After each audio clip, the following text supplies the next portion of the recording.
But if I show to you certain acknowledgement receipts, which were part of the documents that you said were turned over to the COA ICFAO office, would you be able, pag pinakita sa'yo, certain acknowledgement receipts na parte, na nasa part ng tabulation or summary mo, would you be able to identify the same?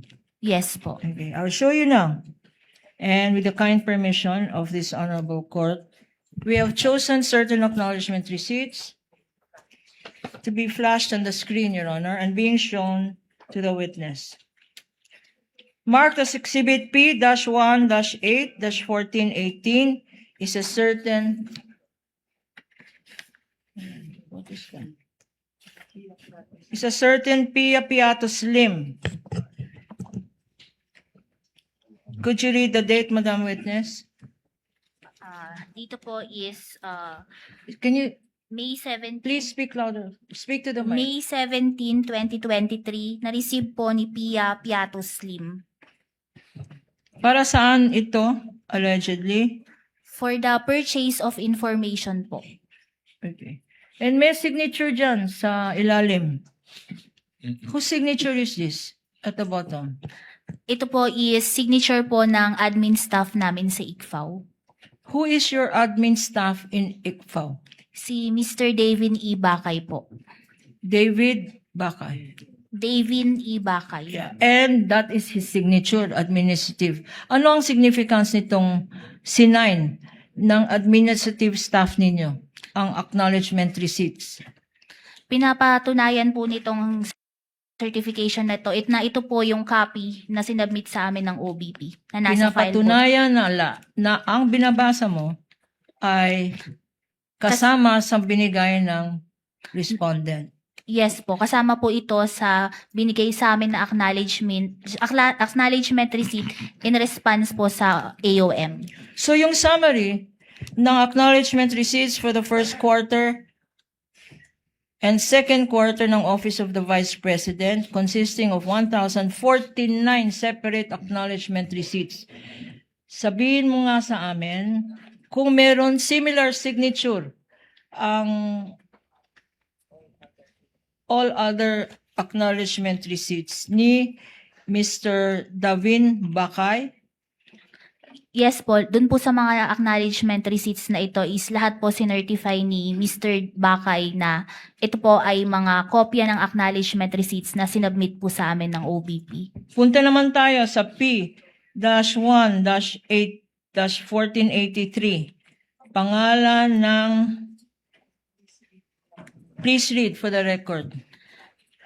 Acknowledgement receipt. This is to acknowledge receipt of the amount of 150,000 pesos for the purchase of information received by Ralph Josh Bacon on June 20, 2023. Bacon. Okay. Alas 12 na, gutom na tayo. Yung susunod na pangalan, mukhang P-1-8-928.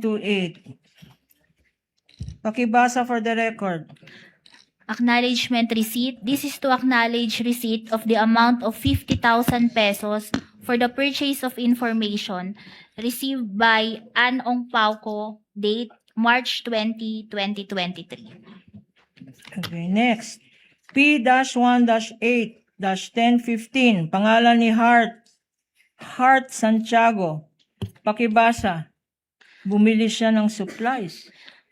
This is to acknowledge receipt of the amount of 250,000 pesos for the purchase or rental of supplies, materials, and equipment for confidential operations, open and close parentheses, payment for the purchase of supplies received by Heart Santiago, date Feb 27, 2023. Kanina, Madam Witness, merong Pauco at merong Heart. Tinanong mo ba kung sino ito at kung related sila sa presiding officer natin? Hindi po. Hindi naman. Bakit hindi? Bakit hindi ka nag-verify ng mga pangalan? May pagkain na Bacon, may parang kamag-anak ni Heart. Why did you not verify the names in this 1,049 acknowledgement receipts. Sa ICFO po kasi ang ginagawa namin is compliance audit po. Anong ibig sabihin nun? I-check po namin kung compliant ba sa joint circular at kompleto at proper ba yung mga liquidation documents po na sinasubmit sa amin in relation po sa provisions ng joint circular. Okay, sinabi mo kung proper ba. Ito bang payment of purchase of supplies, proper ba yan sa paggamit ng confidential funds?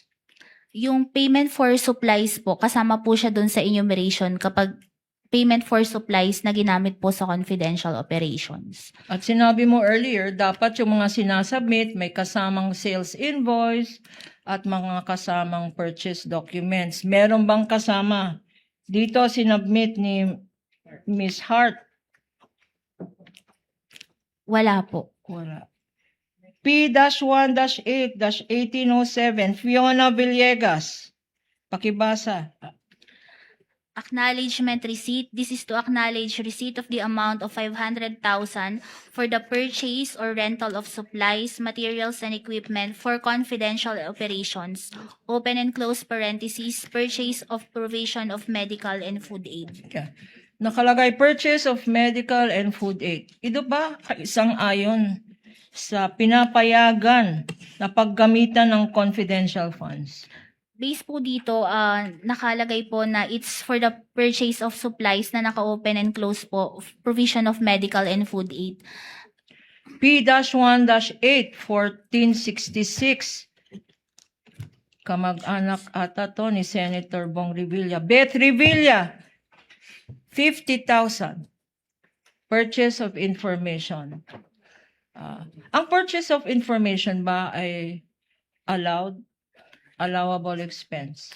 Yes po, under 4.8.1 po, kasama po ang purchase of information. Kung kasama, bakit mo disallow itong purchase of information? Hindi po ito kasama dun sa na-disallow po. Ito. Hindi Okay. po. Balik naman tayo sa P-1-8-1220. Kamag-anak naman to ni Senator Risa Ontiveros. Clarice Ontiveros, please read the amount. This is to acknowledge receipt of the amount of 500,000 for the purchase or rental of supplies, materials, and equipment for confidential operations, open and close parentheses, purchase of provision of medical and food aid. At again, disallowed ito? Kasama po ito dun sa na-disallow po kasi humingi pa, based on this acknowledgement receipt, we cannot ascertain, hindi ko po ma-ascertain if this is for really nabigay for purchase of medical and food aid. Kaya humingi pa po ako ng additional documents. Nabigyan rin itong Jose Jokno Jr.